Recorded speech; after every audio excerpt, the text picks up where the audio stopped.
കർബല കൂട്ടക്കൊല എന്താണ്? നമ്മളൊക്കെ ചെറുപ്പത്തിലെ കർബലയെക്കുറിച്ച് കേൾക്കാറുണ്ട്. കർബല എന്നത് വലിയ ദുരന്തമാണ്, വലിയ കണ്ണുനീരിൻ്റെ കഥയാണ് എന്നൊക്കെ നമ്മൾ പാട്ടിലും പ്രസംഗത്തിലൊക്കെ കേൾക്കാറുണ്ട്. എന്താണ് യഥാർത്ഥത്തിൽ കർബല? 2-3 ദിവസം വിശദീകരിച്ചാലും തീരാത്ത അത്രയും വലിയ ഒരു ചരിത്രമാണ് കർബല. എങ്കിലും ഇൻഷാ അല്ലാഹ് ഒരു 15 മിനിറ്റ് നിങ്ങൾ ഇരുന്ന് തരാണെങ്കിൽ സംക്ഷിപ്തമായ രൂപത്തിൽ നമുക്ക് എന്താണ് കർബല എന്ന് വിശദീകരിക്കാം. റസൂലുള്ളാഹി സ്വല്ലല്ലാഹു അലൈഹി വസല്ലമയുടെ 2 പേരക്കുട്ടികൾ ഹസൻ ഹുസൈൻ റളിയല്ലാഹു അൻഹുമ. നമ്മുടെ ഇടയിൽ ഒരു ഭൂരിപക്ഷം ആളുകൾക്കും ഒരു തെറ്റിദ്ധാരണയുണ്ട്, ഇവർ രണ്ടാളും ഇരട്ടകളാണ്. ഇരട്ടകളല്ല. ഹസൻ റളിയല്ലാഹു അൻഹു മൂത്ത ആളും ഹുസൈൻ റളിയല്ലാഹു അൻഹു ഇളയ ആളുമാണ്. 1 വയസ്സിൻ്റെ വ്യത്യാസം മാത്രമേ അവർ തമ്മിലുള്ളൂ. അവരെക്കുറിച്ച് ഉള്ള പ്രധാന ചരിത്രമാണ് കർബല. പ്രധാനമായും ഹുസൈൻ റളിയല്ലാഹു അൻഹുവിനെ കുറിച്ചുള്ള. അലി റളിയല്ലാഹു അൻഹുവിൻ്റെ മരണശേഷം മുആവിയ ഞാനാണ് ഖലീഫ എന്ന് പ്രഖ്യാപിച്ചു. ആ സമയം സിറിയക്കാർ മുഴുവനും മുആവിയക്ക് ബൈഅത്ത് ചെയ്തു. കൂഫക്കാർ മുഴുവനും ഹസൻ റളിയല്ലാഹു അൻഹുവിനും ബൈഅത്ത് ചെയ്തു. മുസ്ലിം ലോകം 2 ആയി സ്പ്ലിറ്റായി. ഇവർ 2 പേരും തമ്മിൽ ഒരു ഘോരമായ 3ാമത്തെ ആഭ്യന്തര യുദ്ധം നടക്കുമെന്ന വക്കിലെത്തിയപ്പോൾ മഹാനായ ഹസൻ റളിയല്ലാഹു അൻഹു, അദ്ദേഹത്തെക്കുറിച്ച് റസൂലുള്ളാഹി സ്വല്ലല്ലാഹു അലൈഹി വസല്ലം ഒരുപാട് പുകഴ്ത്തി പറഞ്ഞിട്ടുണ്ട്. ഒരിക്കൽ പ്രവാചകൻ മിമ്പറിൽ ഖുതുബ നടത്തിക്കൊണ്ടിരിക്കുമ്പോൾ ഹസൻ റളിയല്ലാഹു അൻഹു നടന്നു വരികയാണ്. അദ്ദേഹം ഇങ്ങനെ വീണോണ്ടും എഴുന്നേറ്റോടൊക്കെ വരുന്നുണ്ട്. പെട്ടെന്ന് റസൂൽ മിമ്പറിൽ നിന്ന് ഇറങ്ങി ഓടിപ്പോയി ഹസനെ വാരി എടുത്തിട്ട് പറഞ്ഞു, എൻ്റെ ഈ മകൻ എൻ്റെ ഉമ്മത്തിൻ്റെ നേതാവാണ്, ഇവൻ വീഴുന്നത് കാണാൻ എനിക്ക് കഴിയില്ലെന്ന് പറഞ്ഞ് അദ്ദേഹത്തെ വാരിയെടുത്തിട്ടുണ്ട്. അദ്ദേഹം മുആവിയോട് പറഞ്ഞു, നിങ്ങൾക്ക് അത്ര നിർബന്ധമാണ് നിങ്ങൾ എന്നെ രാജാവായി തുടരണം, ഖലീഫയായി തുടരണമെന്നുണ്ടെങ്കിൽ നിങ്ങളായിക്കോ, ഞാൻ ഇനി ഒരു രക്തച്ചൊരിച്ചിലിനില്ല എന്ന് പറഞ്ഞ് അദ്ദേഹം കൂഫയിൽ നിന്ന് സ്ഥാനമൊഴിഞ്ഞ് അദ്ദേഹം മദീനയിലേക്ക് തിരിച്ചുപോയി. വലിയ ഒരു മാതൃകയാണ് ഹസൻ റളിയല്ലാഹു അൻഹു അവിടെ കാണിച്ചിരിക്കുന്നത്.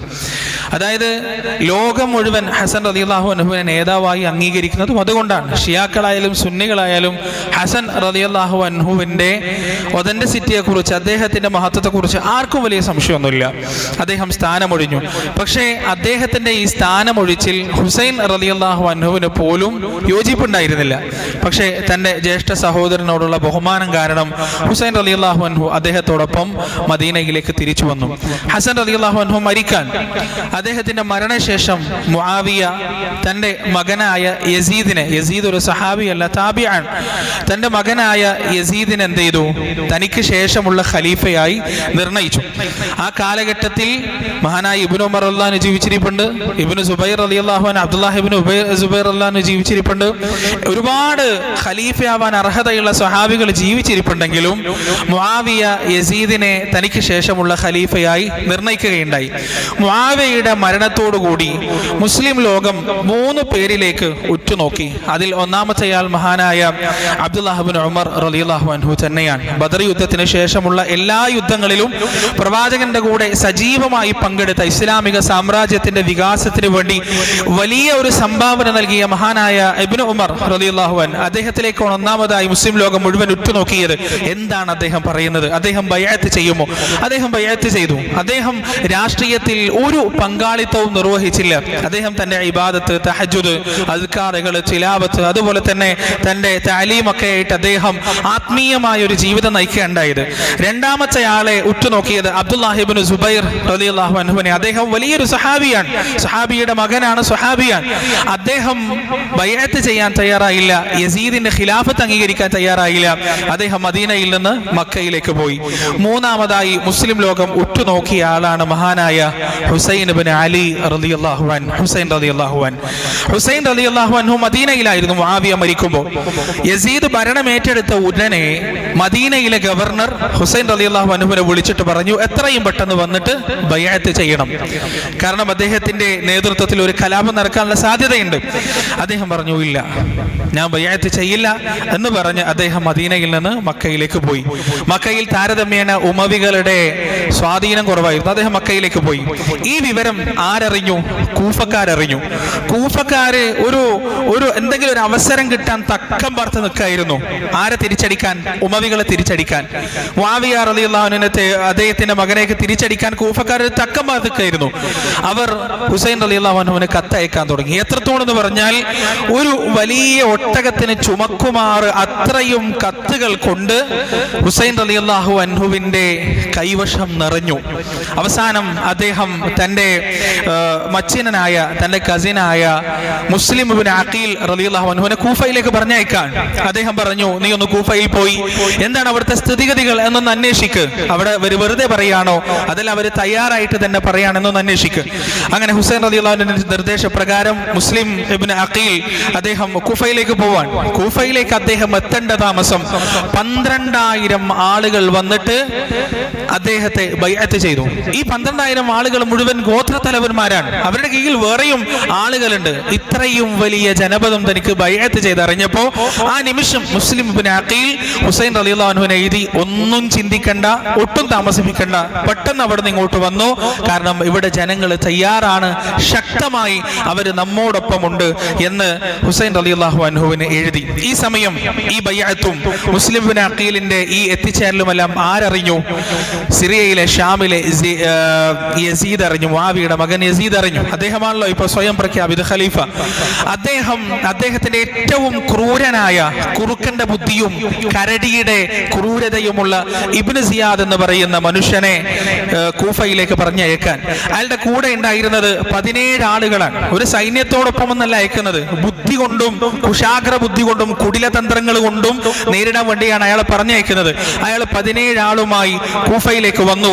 അയാൾ കൂഫയിലേക്ക് വരുന്നത് ഹുസൈനാണ് എന്ന് തെറ്റിദ്ധരിച്ച് കൂഫക്കാരെ മുഴുവൻ തടിച്ചുകൂടുകയും അദ്ദേഹത്തെ അനുമോദിക്കുകയും ചെയ്തു. ആ കൂട്ടത്തിൽ 17 ആളുകൾ കൂട്ടത്തിൽ ഉണ്ടായിരുന്ന ആൾ, നിങ്ങൾക്ക് നാശം, ഇത് നിങ്ങളുടെ ഗവർണറാണ്, പുതിയ ഗവർണറാണെന്ന് പറഞ്ഞപ്പോൾ അവരെല്ലാം പിരിഞ്ഞുപോയി. ഈ ഇബ്നു സിയാദിന്റെ ഒന്നാമത്തെ കർത്തവ്യം എന്തായിരുന്നു? ഈ മുസ്ലിം ഇബ്നു അഖീലിനെ കണ്ടെത്തുക. ഹുസൈൻ റളിയല്ലാഹു അൻഹു പറഞ്ഞയച്ച മുസ്ലിം ഇബ്നു അഖീലിനെ കണ്ടെത്തുക എന്നതായിരുന്നു ഒന്നാമത്തെ ദൗത്യം. അതിന് ഇയാൾ കണ്ടെത്തിയ മാർഗം എന്താണ്? ഈ 17 പേരിൽ ഒരാളുടെ കൈ നിറയെ സ്വർണ്ണ നാണയങ്ങൾ കൊടുത്തു. എന്നിട്ട് ഇയാളെ ഒരു യാത്രക്കാരനായി വേഷപ്രച്ഛന്നനാക്കി. എന്നിട്ട് അയാളോട് പറഞ്ഞു, നീ കൂഫക്കാർക്കിടയിൽ സഞ്ചരിക്കണം, ഒരു ചാരനായി, ഒരു സ്പൈ ആയി നീ കൂഫക്കാർക്കിടയിൽ സഞ്ചരിക്കണം. എന്നിട്ട് നീ പറയണം, ഞാൻ ഹുസൈനിന്റെ അനുഭാവിയാണ്, ഞാൻ ഹുസൈനിന്റെ ഒരു അദ്ദേഹത്തെ സഹായിക്കാൻ ഉദ്ദേശിക്കുന്ന ആളാണ്, അതുകൊണ്ട് ഈ ധനം, ഈ സമ്പത്ത് എനിക്ക് അദ്ദേഹത്തിന് കൈമാറേണ്ടതുണ്ട്. ഉത്തരവാദിത്തപ്പെട്ട ആളെ എനിക്ക് കാണിച്ചു തന്നാൽ ഞാൻ ഈ സമ്പത്ത് അയാൾക്ക് കൈമാറാം എന്ന് പറഞ്ഞ് അവസാനം മുസ്ലിം ഇബ്നു അഖീലിനെ ഈ മനുഷ്യൻ കണ്ടെത്തുകയാണ്, ഈ ചാരൻ കണ്ടെത്തുകയാണ്. മുസ്ലിം ഇബ്നു അഖീൽ എവിടെയാണ് താമസിക്കുന്നത്? ഹാനി ഇബ്നു ഉർവ എന്ന് പറയുന്ന ഉമവികളുടെ കൂട്ടത്തിലുണ്ടായിരുന്ന, ഉമവികളോട് പുറത്ത് അനുസരണയും അനുകമ്പയും കാണിക്കുകയും എന്നാൽ ഉള്ളിൽ അലി റളിയല്ലാഹു അൻഹുവിനോടും ഹസൻ ഹുസൈൻ റളിയല്ലാഹു അൻഹുമയോടും കൂറ് പുലർത്തിയിരുന്ന ഒരാളായിരുന്നു ഹാനി ഇബ്നു ഉർവ. അദ്ദേഹത്തിന്റെ വീട്ടിലായിരുന്നു ഈ മുസ്ലിം ഇബ്നു അഖീൽ താമസിച്ചിരുന്നതും. അദ്ദേഹത്തെ കണ്ടെത്തുകയും ആ പണം കൈമാറിയ ഉടനെ ഈ ചാരൻ ഇബ്നു സിയാദിന്റെ അടുത്ത് വന്നിട്ട്, ഈ മുസ്ലിം ഇബ്നു അഖീൽ ഒളിഞ്ഞു താമസിക്കുന്നത് മറ്റെവിടെയുമല്ല, അങ്ങയുടെ മന്ത്രിസഭയിലുള്ള അല്ലെങ്കിൽ അങ്ങയുടെ പാർലമെന്റിലുള്ള അങ്ങയുടെ കൂടെയുള്ള ഹാനി ഇബ്നു ഉർവയുടെ വീട്ടിലാണ് മുസ്ലിം ഇബ്നു അഖീൽ നിൽക്കുന്നത് എന്ന വിവരം കൊടുക്കുകയും ചെയ്തു. അധികം താമസിയാതെ ഇബ്നു സിയാദ് സൈന്യത്തെ അയക്കുകയും ഹാനി ഇബ്നു ഉർവയെ അറസ്റ്റ് ചെയ്യുകയും ചെയ്തു. അദ്ദേഹത്തെ അറസ്റ്റ് ചെയ്ത് ഈ കൊട്ടാരത്തിലേക്ക് കൊണ്ടുവന്നപ്പോ അധികം താമസിയാതെ തന്നെ അദ്ദേഹത്തിന്റെ ഗോത്രവർഗക്കാർ കൊട്ടാരത്തിന്റെ ഗേറ്റ് വളഞ്ഞു. അദ്ദേഹം പറഞ്ഞു, ഞങ്ങളുടെ നേതാവിനെ വിട്ടു തന്നിട്ടില്ലെങ്കിൽ ഞങ്ങൾ വിപ്ലവം നടത്തും, ഞങ്ങൾ കലാപം നടത്തും, അതിലൊരു സംശയമില്ല എന്ന് പറഞ്ഞു. ആ സമയം ഇബ്നു സിയാദ് എന്ന കുടിലതന്ത്രക്കാരൻ അയാൾ പറഞ്ഞു, എനിക്ക് നിങ്ങളുടെ നേതാവിനെ കൊണ്ടൊന്നും ചെയ്യാനില്ല, നിങ്ങൾ മുസ്ലിം ഇബ്നു അഖീലിനെ ഇവിടെ എത്തിക്കുകയാണെങ്കിൽ നിങ്ങളുടെ ഗോത്രക്കാരനെ ഞാൻ വിട്ടുതരാം, എനിക്ക് അദ്ദേഹത്തെ വേണമെന്നില്ല എന്ന് പറഞ്ഞു. ആ നിമിഷം മുസ്ലിം ഇബ്നു അഖീൽ മനസ്സിലാക്കി ഇവിടെ നിന്നാൽ അപകടമാണ് എന്ന് മനസ്സിലാക്കുകയും അദ്ദേഹം തന്റെ കൂടെയുള്ള തന്റെ അനുയായികളെ, തന്നെ സഹായിക്കാമെന്നാറ്റ ആളുകളെ വിളിക്കുകയും ചെയ്തു. അവർ തമ്മിൽ ഒരു രഹസ്യ കോഡ് ഉണ്ടാക്കിയിരുന്നു. ആ കോഡ് ചരിത്രകാരന്മാർ പറയുന്നത് യാ മൻസൂർ അമിത് എന്നാണ്. യാ മൻസൂർ അമിത് എന്ന കോഡ് ഭാഷയിലൂടെ അദ്ദേഹത്തിന് ബൈഅത്ത് ചെയ്ത പട്ടാളക്കാരെ മുഴുവൻ അദ്ദേഹം വിവരമറിയിച്ചു.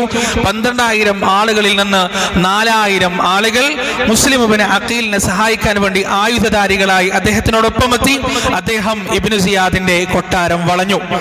ഈ സമയം കുശാഗ്ര ബുദ്ധിക്കാരനായ, ഞാൻ നേരത്തെ പറഞ്ഞല്ലോ കുറുക്കന്റെ ബുദ്ധിയും കരടിയുടെ ക്രൂരതയുമുള്ള ഇബ്നു സിയാദ്, ആ ഇബ്നു സിയാദ് ചെയ്തത് എന്താണ്? മുസ്ലിം ഇബ്നു അഖീലിന്റെ പിന്നിലുള്ള 4000-ഓളം വരുന്ന ആളുകളുടെ ഗോത്രങ്ങൾ ഏതാണെന്ന് പഠിച്ചു. എന്നിട്ട് ആ ഗോത്രങ്ങളിലെ നേതാക്കന്മാരെയും അവിടെ സ്വാധീനമുള്ള ആളുകളെയും കണ്ടെത്തുകയും അവർക്ക് കൈക്കൂലി നൽകുകയും അവർക്ക് വലിയ വലിയ സ്ഥാനമാനങ്ങൾ ഓഫർ ചെയ്യുകയും ഈ 4000-ഓളം വരുന്ന ആളുകളെ പിന്തിരിപ്പിക്കുകയും ചെയ്തു. ചരിത്രം പറയുന്നു, ഞെട്ടലുളവാക്കുന്ന കഥയാണ്. പിന്നീട് ഈ 4000-ഓളം ആളുകളിൽ നിന്ന് മഗ്രിബ് ആകുമ്പോഴേക്ക് കേവലം 30 ആളുകൾ മാത്രം ബാക്കിയായി. ബാക്കി എല്ലാവരെയും ഇയാൾ കൈക്കൂലി കൊടുത്ത് വശത്താക്കി പിരിച്ചുവിട്ട് കളഞ്ഞു. 30 ആളുകൾ മാത്രം. ഇശാ നമസ്കാരമാകുമ്പോഴേക്ക് ഈ മുസ്ലിം ഇബ്നു അഖീലും 10 ആളുകളും ബാക്കിയായി. അദ്ദേഹം ഒളിത്താമസത്തിന് വേണ്ടി തന്റെ അനുകൂലികളുടെ വീട് തെരഞ്ഞു പോയപ്പോ പിന്നോട്ട് നോക്കുമ്പോ ഒരാള് പോലും അദ്ദേഹത്തിന്റെ കീഴിലില്ല. അദ്ദേഹം ഒറ്റക്കായി. അവസാനം കുടിക്കാൻ വെള്ളമില്ലാതെ, കഴിക്കാൻ ഭക്ഷണമില്ലാതെ, കയ്യിലൊരു നാണയത്തൊട്ട് പോലും ഇല്ലാതെ ഹുസൈൻ റളിയല്ലാഹു അൻഹുവിന്റെ അനുജൻ, അദ്ദേഹത്തിന്റെ മച്ചിനൻ യാചകനായി, ഭിക്ഷകനായി കൂഫയുടെ തെരുവീതികളിലൂടെ നടന്നു. എന്നിട്ടൊരു വൃദ്ധയുടെ വീട്ടിലേക്ക് കയറി അവിടെ വാതിൽ മുട്ടിക്കൊണ്ട് ചോദിച്ചു, ഞാനൊരു യാചകനാണ്, എനിക്ക് കുടിക്കാൻ കുറച്ച് വെള്ളം തരണം, എനിക്ക് കഴിക്കാൻ കുറച്ച് ഭക്ഷണം തരണം. അവര് വെള്ളം കൊടുത്തു, ഭക്ഷണം കൊടുത്തു. എന്നിട്ടും ഇദ്ദേഹം പോകുന്നില്ല. അവര് ചോദിച്ചു, എന്താ വെള്ളം കിട്ടിയില്ലേ, ഭക്ഷണം കിട്ടിയില്ലേ, പിന്നെ എന്താ പോവാത്തത്? മുസ്ലിം ഇബ്നു അഖീൽ പറഞ്ഞു, ഞാൻ മുസ്ലിം ഇബ്നു അഖീലാണ്, എന്നെ എന്റെ അനുയായികൾ ചതിച്ചു, എന്നെ നിങ്ങൾ സംരക്ഷിക്കണം. ആ വൃദ്ധക്ക് അദ്ദേഹത്തോട് അലിവ് തോന്നി, പാവം തോന്നി. പക്ഷെ ആ വൃദ്ധ എന്ത് ചെയ്യാനാണ്? അവർ അദ്ദേഹത്തെ വിളിക്കുകയും വീടിന്റെ ഉള്ളിൽ ഒളിപ്പിക്കുകയും ചെയ്തു. അങ്ങനെ അദ്ദേഹത്തിന്, ആ വൃദ്ധക്ക് ഒരു മകനുണ്ടായിരുന്നു. ആ മകൻ വന്നപ്പോ വൃദ്ധ പറഞ്ഞു, മോനെ, മുസ്ലിം ഇബ്നു അഖീൽ നമ്മുടെ വീട്ടിലുണ്ട്, നീ ഇബ്നു സിയാദിന് വിവരം കൊടുക്കരുത്, കാരണം അവർ അദ്ദേഹത്തെ കൊന്നുകളയും. പക്ഷെ ഈ മകൻ വലിയ പ്രതിഫലം കിട്ടുമെന്നറിയാം മുസ്ലിം ഇബ്നു അഖീലിനെ പിടിച്ചു കൊടുത്താൽ, അതുകൊണ്ട് നമസ്കരിക്കാൻ പോകുന്നു എന്ന് പറഞ്ഞ് ഇബ്നു സിയാദിന് വിവരം കൊടുക്കുകയും ഇബ്നു സിയാദ് തന്റെ പട്ടാളക്കാരുമായി വന്ന് മുസ്ലിം ഇബ്നു അഖീലിനെ പിടിച്ചു കൊണ്ടുപോകുകയും ചെയ്തു. അദ്ദേഹത്തെ പിടിച്ചു കൊണ്ടുപോകുന്നത് ദുൽഹജ്ജ് 8-നാണ്.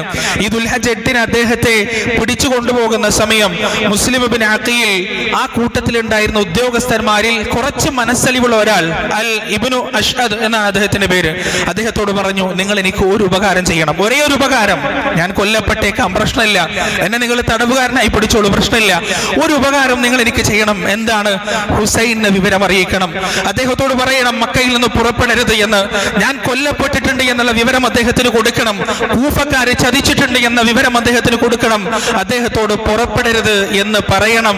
ഇബ്നു അഷ്അദ് പറഞ്ഞു, തീർച്ചയായും ഞാനത് ചെയ്യാം, താങ്കൾ വിഷമിക്കേണ്ടതില്ല എന്ന് വാക്ക് കൊടുത്തു. അങ്ങനെ ദുൽഹജ്ജ് 9-ന് മുസ്ലിം ഇബ്നു അഖീലിനെ കൊട്ടാരത്തിന്റെ ഏറ്റവും മുകളിൽ നിന്ന് താഴേക്ക് വലിച്ചെറിഞ്ഞ് ഏറ്റവും മോശമായ രീതിയിൽ, നിന്ദ്യമായ രീതിയിൽ അദ്ദേഹത്തെ കൊന്നുകളഞ്ഞു എന്നതാണ് ചരിത്രം. ഈ സമയം ഈ ദുൽഹജ്ജ് 8-നാണ് ആര് പുറപ്പെടുന്നത്? ഹുസൈൻ റളിയല്ലാഹു അൻഹു മക്കയിൽ നിന്ന് പുറപ്പെടുന്നത്. അദ്ദേഹത്തിന് ഒരു വിവരമില്ല അവിടെ നടക്കുന്നത് എന്താണെന്ന്. കാരണം അദ്ദേഹത്തോട് മുസ്ലിം പറഞ്ഞിട്ടുണ്ട്, എല്ലാം ക്ലിയർ ആണ്, താങ്കൾ വന്നോളൂ. ഈ പറഞ്ഞ ആളിന്റെ സന്ദേശത്തിനെങ്കിൽ ഇനിയും ദിവസങ്ങൾ കഴിയണം, ഫോണോ മെസ്സേജോ ഒന്നും ഇല്ലാത്ത കാലഘട്ടമാണ്. അദ്ദേഹം പുറപ്പെട്ടു. പക്ഷെ പ്രിയപ്പെട്ടവരെ, അദ്ദേഹം പുറപ്പെടുമ്പോ അന്ന് ജീവിച്ചിരുന്ന പ്രമുഖരായ സ്വഹാബിവര്യന്മാര് മുഴുവനും അദ്ദേഹത്തോട് പറഞ്ഞു, ഹുസൈൻ താങ്കൾ പോകരുത്, താങ്കൾ പോകരുത്. അദ്ദേഹത്തിന്റെ ഒരു അനുജൻ ഉണ്ടായിരുന്നു, മുഹമ്മദ് ഇബ്നു ഹനഫിയ എന്ന് പറയുന്ന ഒരു അനുജൻ. ആ അനുജൻ അലി റളിയല്ലാഹു അൻഹുവിന്റെ മറ്റൊരു ഭാര്യയിലുണ്ടായ മകനാണ്. ആ മകൻ അദ്ദേഹത്തെ മക്കയുടെ അതിർത്തി വരെ പിന്തുടർന്നിട്ട് പറഞ്ഞു, സഹോദര നിങ്ങൾ പോകരുത്, നിങ്ങൾ പോകരുത് എന്ന് ആവർത്തിച്ച് പറഞ്ഞു. അബ്ദുല്ലാഹ് ഇബ്നു അബ്ബാസ് റളിയല്ലാഹു അൻഹു അദ്ദേഹത്തെ ഉപദേശിച്ചു, പോകരുത്. അവസാനം മുത്തബിഉ സുന്ന മഹാനായ ഇബ്നു ഉമർ റളിയല്ലാഹു അൻഹു അദ്ദേഹത്തെ മക്കയുടെ അതിർത്തിയിൽ തടഞ്ഞു വെച്ചു. എന്നിട്ട് അദ്ദേഹത്തോട് പറഞ്ഞു, ഹുസൈൻ താങ്കൾ പോകരുത്. എന്നിട്ട് അദ്ദേഹത്തിന്റെ ഒരു ഉപദേശമുണ്ട്, ചരിത്ര പ്രസിദ്ധമാണ്. സുബ്ഹാനല്ലാഹ്, എത്രമാത്രം വിവേകവും പക്വതയുമുള്ള മനുഷ്യനാണ് ഇബ്നു ഉമർ റളിയല്ലാഹു അൻഹു എന്ന് തിരിച്ചറിയണമെങ്കിൽ ഈ ഒരൊറ്റ സംഭവം മാത്രം മതി. അദ്ദേഹം പറഞ്ഞു കൊടുക്കാണ്, ഹുസൈൻ റളിയല്ലാഹു പറഞ്ഞു കൊടുക്കാണ്, നിന്റെ ഉപ്പാപ്പ, അതായത് ഞങ്ങളുടെ പ്രവാചകൻ സ്വല്ലല്ലാഹു അലൈഹി വസല്ലം, അദ്ദേഹം മരണശയ്യയിലായിരുന്നപ്പോ അള്ളാഹു അദ്ദേഹത്തിന് 2 ചോയ്സ് നൽകി. എന്താണ്? ഒന്നുകിൽ അങ്ങയ്ക്ക് ദുനിയാവ് തിരഞ്ഞെടുക്കാം, അല്ലെങ്കിൽ അങ്ങയ്ക്ക് ആഖിറം തിരഞ്ഞെടുക്കാം. നിന്റെ ഉപ്പാപ്പ തിരഞ്ഞെടുത്തത് ആഖിറമാണ്. അതുകൊണ്ട് തന്നെ ഹുസൈൻ അദ്ദേഹം അത് തിരഞ്ഞെടുത്തപ്പോ നിങ്ങൾക്ക് കൂടി വേണ്ടിയാണ് അത് തിരഞ്ഞെടുത്തത്. അദ്ദേഹത്തിന്റെ ഒരു ഭാഗമാണ് ഹുസൈൻ താങ്കൾ. അതുകൊണ്ട് താങ്കൾക്ക് കൂടി വേണ്ടിയാണ് അദ്ദേഹം അത് തിരഞ്ഞെടുത്തത്. ഈ ഭൂമിയിൽ രാജാക്കന്മാരാവുക എന്നത് നിങ്ങൾക്ക് വേണ്ടി റസൂൽ തിരഞ്ഞെടുത്തിട്ടില്ല. അധികാരം എന്നത് നിങ്ങൾക്ക് വേണ്ടി റസൂൽ തിരഞ്ഞെടുത്തിട്ടില്ല. അതുകൊണ്ട് താങ്കൾ തിരിച്ചു വരണം, ഇതിന് മുന്നോട്ട് പോകരുത് എന്ന് അദ്ദേഹം ഉപദേശം നോക്കിയെങ്കിലും ഹുസൈൻ റളിയല്ലാഹു അൻഹു രണ്ട് കാരണമാണ് പറഞ്ഞത് അവരോടെല്ലാം. ഒന്നാമത്തെ കാരണം, ഇത്രയും കത്തുകൾ ഞാൻ എങ്ങനെ അവഗണിക്കും, ഇത്രയും കത്തുകൾ ഞാൻ എങ്ങനെ അവഗണിക്കും. രണ്ടാമത്തെ കാരണം, പരിശുദ്ധ ഹറമിന്റെ പരിസരത്ത് വെച്ച് ഒരു രക്തച്ചൊരിച്ചിൽ ഉണ്ടാക്കുന്നതിനേക്കാൾ നല്ലത് ഞാൻ മക്കയുടെ പുറത്തു പോയി അവരെന്നെ കൊല്ലട്ടെ എന്നായിരുന്നു ഹുസൈൻ റളിയല്ലാഹു അൻഹു പറഞ്ഞ മറുപടി. പ്രിയപ്പെട്ടവരെ, ഇറാഖിലെത്തിയപ്പോ ഹുസൈൻ റളിയല്ലാഹു അൻഹു ഒന്നാമത്തെ ദൂതനെ പറഞ്ഞയച്ചു. ആ ദൂതൻ പിടിക്കപ്പെടുകയും ഇബ്നു സിയാദ് ആ ദൂതനെ കൊല്ലുകയും ചെയ്തു. രണ്ടാമത്തെ ദൂതനെയും പറഞ്ഞയച്ചു. ആ ദൂതനെയും പിടിക്കുകയും അയാളെയും കൊന്നുകളയുകയും ചെയ്തു. അവസാനം കൂഫയുടെ അതിർത്തി പ്രദേശത്തെത്തിയപ്പോ ഇബ്നു അൽ അഷ്അദിന്റെ സന്ദേശം ഹുസൈൻ റളിയല്ലാഹു അൻഹുവിന് കിട്ടി. എന്താണ് ആ സന്ദേശം? മുസ്ലിം ഇബ്നു അഖീൽ കൊല്ലപ്പെട്ടിട്ടുണ്ട്, കൂഫക്കാര് ചതിച്ചിട്ടുണ്ട്, ഇവിടെ ആകെ പ്രശ്നമാണ്, കുഴപ്പമാണ്, അതുകൊണ്ട് അങ്ങോട്ട് പോകരുത് എന്ന വിവരം കൂഫയുടെ പുറത്തെത്തിയപ്പോഴാണ് ആർക്ക് കിട്ടുന്നത്? ഹുസൈൻ റളിയല്ലാഹു അൻഹുവിന് കിട്ടുന്നത്. അദ്ദേഹം തന്റെ കൂടെയുള്ള 100ഓളം വരുന്ന ചെറു സംഘത്തോട് പറഞ്ഞു, ഇങ്ങനെയൊക്കെയാണ് പ്രശ്നം, ആകെ കുഴഞ്ഞു മറിഞ്ഞിരിക്കാണ്, തിരിച്ചു പോകുന്ന ആളുകൾക്ക് തിരിച്ചു പോകാം, അഹ്ലു ബൈത്ത് ഒഴികെ, അദ്ദേഹത്തിന്റെ രക്തബന്ധുക്കൾ ഒഴികെ ബാക്കി എല്ലാവരും തിരിച്ചു പോകുകയും അദ്ദേഹത്തിന്റെ രക്തബന്ധുക്കൾ മാത്രം ബാക്കിയാവുകയും ചെയ്തു. ഇവിടെ വേറൊരു സ്ഥലത്തേക്ക് യുദ്ധത്തിന് വേണ്ടി പുറപ്പെട്ട ഒരു സൈന്യത്തെ ഇബ്നു സിയാദ് ഹുസൈൻ റളിയല്ലാഹു അൻഹുവിനെയും അദ്ദേഹത്തിന്റെ കൂടെയുള്ളവരെയും കൊല്ലാനും നേരിടാനും വേണ്ടി വഴിതിരിച്ചു വിട്ടു. ഇവിടെയാണ് പ്രധാനപ്പെട്ട ചർച്ച നടക്കുന്നത്. ഈ സൈന്യ സംഘത്തിന്റെ നേതാവ് Umar ibn Saad ibn Abi Waqqas, Saad ibn Abi വഖാസിന്റെ മകനാണ് ഉമർ. അദ്ദേഹമായിരുന്നു ഈ സൈന്യത്തിന്റെ തലവൻ. അദ്ദേഹത്തിന് ഹുസൈൻ റളിയല്ലാഹു അൻഹുവിനെ കൊല്ലണമെന്ന് തീരെ ആഗ്രഹമുണ്ടായിരുന്നില്ല, അദ്ദേഹത്തിന് അതിന് ഇഷ്ടവും ഉണ്ടായിരുന്നില്ല. പക്ഷേ അദ്ദേഹം നിർബന്ധിക്കപ്പെടുകയായിരുന്നു. അദ്ദേഹം ചർച്ച നടത്തി. അദ്ദേഹം ദൂതനെ അയച്ചിട്ട് ഹുസൈൻ റളിയല്ലാഹു അൻഹുവിനോട് ചോദിച്ചു, എന്തിനാണ് താങ്കൾ വന്നത്? വളരെ കൃത്യമായ മറുപടി ഹുസൈൻ റളിയല്ലാഹു അൻഹു കൊടുത്തു. എന്താണ് അദ്ദേഹം പറഞ്ഞത്? ഞാൻ വന്നത് കൂഫക്കാര് വിളിച്ചിട്ടാണ്, അവർക്ക് എന്നെ വേണ്ടാന്നുണ്ടെങ്കിൽ ഞാൻ തിരിച്ചു പോയിക്കൊള്ളാം, എനിക്ക് ഒരു യുദ്ധത്തിന് ആഗ്രഹമില്ല എന്ന് ഹുസൈൻ റളിയല്ലാഹു അൻഹു പറഞ്ഞു. ഇബ്നു സിയാദിന്റെ അടുത്തേക്ക് ഈ കാര്യം പറഞ്ഞപ്പോ അയാൾ പറഞ്ഞു, ഇവിടെ വന്ന് കൊട്ടാരത്തിൽ വന്ന് എന്റെ കൈ പിടിച്ച് ബൈഅത്ത് ചെയ്തിട്ടല്ലാതെ തിരിച്ചു പോകാൻ പറ്റില്ല എന്ന് അയാൾ തിരിച്ചു മറുപടി പറഞ്ഞു. ഒരിക്കലും ഹുസൈൻ റളിയല്ലാഹു അൻഹു അത് ചെയ്യില്ല. കാരണം മദീനയിലായിരുന്നപ്പോ ബൈഅത്ത് ചെയ്യാൻ അദ്ദേഹം വിസമ്മതിച്ചു. പക്ഷെ ഇപ്പോ സ്വന്തം ജീവന് ഭീഷണി ഉണ്ടാകുമ്പോൾ ഭീരുവായി പോയിട്ട് ബൈഅത്ത് ചെയ്യാൻ ഒരിക്കലും ഹുസൈൻ റളിയല്ലാഹു അൻഹു തയ്യാറാവുകയില്ലല്ലോ. വീണ്ടും ഉമർ തിരിച്ചു വന്നു. ഉമർ ഇബ്നു സഅദ് തിരിച്ചു വന്നു. അദ്ദേഹത്തോട് ഹുസൈൻ റളിയല്ലാഹു അൻഹു പറഞ്ഞു, 3 കാര്യങ്ങൾ ഞാൻ മുന്നോട്ട് വെക്കാം, ഇതിൽ ഏതെങ്കിലും ഒന്ന് എന്നെ അനുവദിച്ചാൽ മതി. ഒന്നുകിൽ ഞാൻ മക്കയിലേക്ക് തിരിച്ചു പോകാം, അല്ലെങ്കിൽ എന്നെ മുആവിയയുടെ യസീദിന്റെ അടുത്തേക്ക് നേരിട്ട് കൊണ്ടുപോകുക, അദ്ദേഹവുമായി ഞാൻ സംസാരിച്ചു കൊള്ളാം.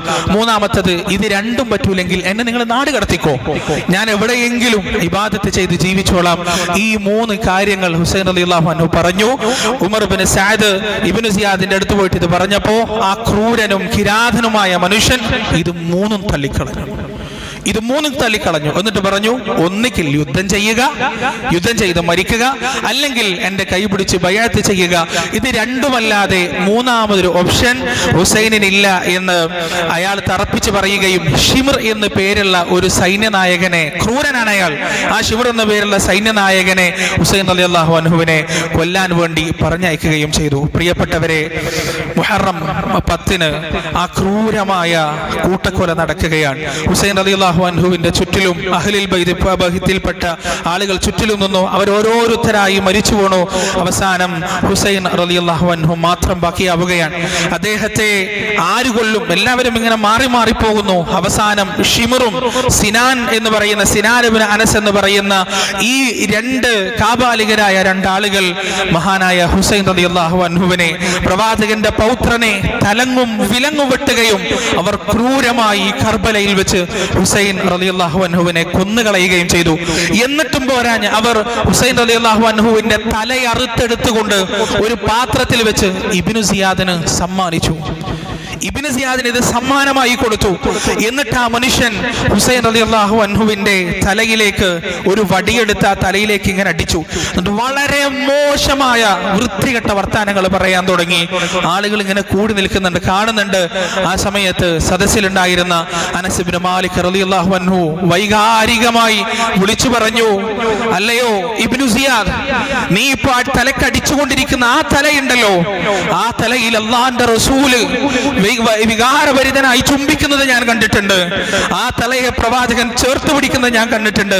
ഹുസൈനെ പോലെ പ്രവാചകനുമായി രൂപസാദൃശ്യമുള്ള മറ്റാരെയും ഞാൻ കണ്ടിട്ടില്ല എന്ന് അനസ് ഇബ്നു മാലിക് റളിയല്ലാഹു അൻഹു പറയുകയാണ്. പ്രിയപ്പെട്ടവരെ, എത്ര വലിയ ക്രൂരതയാണ്! നിങ്ങളൊന്ന് ആലോചിച്ച് നോക്ക്, എത്ര വലിയ ക്രൂരതയാണ് ഹുസൈൻ റളിയല്ലാഹു അൻഹു ഇത് നടക്കുന്നത്. ഹിജ്റ 62-ാം വർഷം മുഹറം 10-ാം തീയതിയാണ്. ഇതെല്ലാം കഴിഞ്ഞ് യഥാർത്ഥത്തിൽ ഹുസൈൻ റളിയല്ലാഹു അൻഹുവിന്റെ കൊലപാതകത്തിന് ആരാണ് കുറ്റക്കാർ? അതിന് ചരിത്രത്തിൽ വ്യക്തമായ തെളിവുണ്ട്. ഇബ്നു ഉമർ റളിയല്ലാഹു അൻഹുവിന്റെ അടുത്ത് മക്കയിലേക്ക് ഹജ്ജിന് വന്ന ഒരാൾ ചോദിക്കാണ്, ഇഹ്റാമിലുള്ള ഒരാൾ ചോദിക്കാണ്, ഈ കൊതുകിനെ അടിച്ചു കൊന്നാൽ ഞാൻ എന്റെ ഇഹ്റാം നഷ്ടപ്പെട്ടു പോവോ? ഇബ്നു ഉമർ തിരിച്ചു ചോദിച്ചു, നീ എവിടെ നിന്നാണ്? ഞാൻ കൂഫയിൽ നിന്നാണ്. അദ്ദേഹം പറയാണ്, വല്ലാത്ത അത്ഭുതം, സുബ്ഹാനല്ലാഹ്, അള്ളാന്റെ റസൂലിന്റെ പേരക്കുട്ടിയെ നിങ്ങൾ കൊന്നു, എന്നിട്ട് നിങ്ങൾ ഒരു കൊതുകിന്റെ രക്തത്തിന് പ്രശ്നമുണ്ടോ നിങ്ങൾ എന്നോട് ചോദിക്കാണോ എന്ന് ഇബ്നു ഉമർ റളിയല്ലാഹു തിരിച്ചു ചോദിക്കാണ്. പ്രിയപ്പെട്ടവരെ, കർബലയിൽ 6 ദിവസം നിസ്സഹായരായി അഹ്ലുൽ ബൈത്ത് ഉണ്ടായപ്പോ ഈ ചതിയന്മാരായ കൂഫക്കാർ അവരനങ്ങിയില്ല. അവരൊന്ന് വിചാരിച്ചിരുന്നെങ്കിൽ ഒരു പക്ഷേ അഹ്ലുൽ ബൈത്തിന്റെ രക്തം, ആ രക്തം കൊണ്ട് കർബല മലിനമാകാതെ നോക്കമായിരുന്നു, ആ വലിയ രക്തച്ചൊരിച്ചിൽ ഇല്ലാതാക്കമായിരുന്നു. അവരാരും അനങ്ങിയില്ല, അവരെല്ലാവരും കൈയൊഴിഞ്ഞു.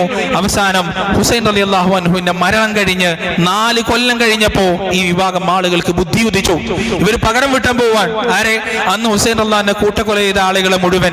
അങ്ങനെ അവർ പോകുന്ന വഴിക്ക് കർബലയിൽ വെച്ച് അവർ സ്വന്തം ആക്രമിക്കാനും ഉറക്ക കരയാനും നിലവിളിക്കാനും തുടങ്ങി. അവിടെയാണ് യഥാർത്ഥത്തിൽ ഷിയായിസം എന്ന ആദർശം പിറക്കുന്നത്. അവിടെയാണ്. അതുവരെ ഷിയാത്തു അലി എന്ന് പറയുന്ന ഒരു രാഷ്ട്രീയം മാത്രമാണ്. ഈ സമയത്തോടു കൂടി എന്ത് ചെയ്തു? ഷിയായിസം എന്ന ആദർശം അവിടെ പിറന്നു. ഇന്നും അവർ തുടർന്നു പോകുന്നുണ്ട്. മുഹറം 10 കഴിഞ്ഞാൽ വാളെടുത്ത് സ്വന്തം മുറിവേൽപ്പിക്കുക. യഥാർത്ഥത്തിൽ അതിനെ കൊണ്ടൊരു കാര്യമില്ലല്ലോ. ഇതുപോലെ വീണ്ടും ആവർത്തിച്ചു എന്നുള്ളതാണ്. ഹുസൈൻ റളിയല്ലാഹുവിന്റെ മകൻ സെയ്ദ് റളിയല്ലാഹു അൻഹുവിനെ അവർ വീണ്ടും വിളിച്ചു മക്കയിൽ നിന്ന്. അദ്ദേഹം മാത്രമാണ് ഈ കൂട്ടക്കൊലന്ന് രക്ഷപ്പെട്ടത്. അദ്ദേഹം വന്നു. ഇതേപോലെ അബ്ബാസികളുടെ കാലഘട്ടത്തിൽ അദ്ദേഹം വീണ്ടും കൊല്ലപ്പെടുകയാണ്. എന്തിനാ കൊല്ലപ്പെട്ടത്? അദ്ദേഹം കൂഫയിലെത്തിയപ്പോൾ അവർ ചോദിച്ചു, അബൂബക്കറിനെയും ഉമറിനെയും ചീത്ത വിളിക്കാൻ നിങ്ങൾ തയ്യാറാണോ? അവരെ കാഫിറുകൾ വിളിക്കാൻ, കാഫിർ എന്ന് വിളിക്കാൻ നിങ്ങൾ തയ്യാറാണോ? സെയ്ദ് ഇബ്നു ഹുസൈൻ പറഞ്ഞു, ഒരിക്കലും ഞാൻ തയ്യാറല്ല. അവർ അള്ളാന്റെ റസൂലിന്റെ ഉറ്റ സുഹൃത്തുക്കളാണ്, അനുയായികളാണ്, അതിന് ഞാൻ തയ്യാറല്ലെന്ന് പറഞ്ഞപ്പോ അവർ സെയ്ദ് ഇബ്നു ഹുസൈനെ കൈയൊഴിയുകയും അബ്ബാസികൾ സെയ്ദിനെ കൊല നടത്തുകയും ചെയ്തു. ഇവിടെ നിന്നാണ് സെയ്ദി പാരമ്പര്യമുള്ള ഷിയായിസം തുടങ്ങുന്നത്. ആ ഷിയായിസത്തിൽ ഒരിക്കലും അബൂബക്കർ സിദ്ദീഖിനെയോ ഉമർ ഇബ്നു അൽ ഖത്താബിനെയോ തെറിവിളിക്കുകയോ കാഫിറുകളാക്കുകയോ ചെയ്തിട്ടില്ല എന്നതാണ്.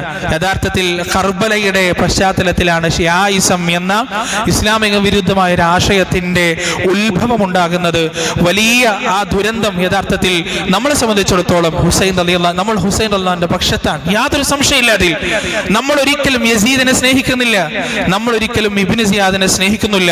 മഹാനായ ഇമാം അഹ്മദ് ഇബ്നു ഹംബൽ റളിയല്ലാഹു അൻഹുവിനോട് അദ്ദേഹത്തിന്റെ മകൻ ചോദിച്ചു, നമുക്ക് യസീദിനെ സ്നേഹിക്കാൻ പറ്റുമോ? അപ്പോ ഇമാം അഹ്മദ് ഇബ്നു ഹംബൽ തിരിച്ചു ചോദിച്ചു എന്നാണ്, ഈമാനുള്ള ആരെങ്കിലും യസീദിനെ സ്നേഹിക്കോ? എന്നാ അദ്ദേഹത്തെ ശപിക്കാൻ പറ്റോ? അപ്പൊ അഹ്മദ് ഇബ്നു ഹംബൽ മറുപടി പറഞ്ഞു, നീ നിന്റെ വാപ്പ ആരെങ്കിലും പേരെടുത്ത് ശപിക്കുന്നത് കണ്ടിട്ടുണ്ടോ? അലാ ലഅനത്തുല്ലാഹി അലൽ ളാലിമീൻ എന്ന് മാത്രം പറയുക, അക്രമകാരികളുടെ മേൽ അള്ളാഹുവിന്റെ ശാപം ഉണ്ടാകട്ടെ എന്ന് പറയുക. ഇതാണ് കർബലയുടെ സംഭവം. മനസ്സിലായിട്ടുണ്ടാവും എന്ന് പ്രതീക്ഷിക്കുന്നു. അള്ളാഹു മനസ്സിലാക്കി തരാൻ തൗഫീഖ് നൽകുമാറാകട്ടെ. വആഖിറു ദഅവാനാ അൽഹംദുലില്ലാഹി റബ്ബിൽ ആലമീൻ. സുബ്ഹാനല്ലാഹി വബിഹംദിഹി സുബ്ഹാനകല്ലാഹു വബിഹംദിക് അഷ്ഹദു അല്ലാ ഇലാഹ ഇല്ലാ അൻത അസ്തഗ്ഫിറുക